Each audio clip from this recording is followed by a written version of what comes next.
Salam dostlar, bugün dedim bu Betsa var. Hə. Bu Betsa'nın bir tane dostu var. Göstereyim mi? Tabii ki de dostunun adı Ziya Seva.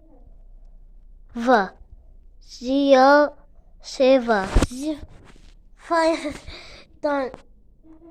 Budur da. Şimdi ben bir tane videoma yorum atmıştım. Ben de ona işte oyuna danıştım. Şöyle de danıştım oyuna. Nedir o ya? Boy benim dostum Beta'dır. Ve sen benim dostum olarsan ahı Beta da benim dost yazmıyor, dost yazmıyor. Diye yakınlaştırmayı anlayabiliyoruz. Dostundur. Bir. Sen niye çünkü evet.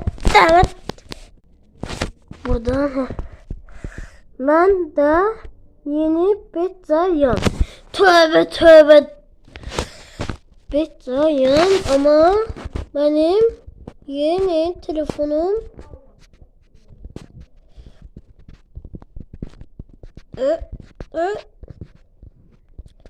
var da onu hiç ne ahır danışabilmez. Profil şeklimi değiştirmiş ama yakından görmek istiyorsunuz, onda yaxşı. Geldi bizim Tahana Toto Koyucu geldi. Adın Tahana Toto'da çok koydum O ne lan?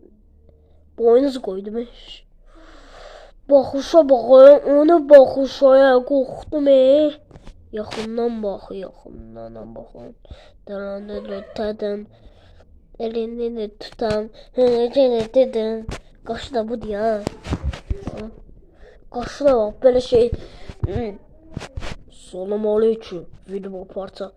Ben istersizse parçalayayım. Lopu içe ayırdım. Niye? Çünkü ben sevmiyorum. Orbi.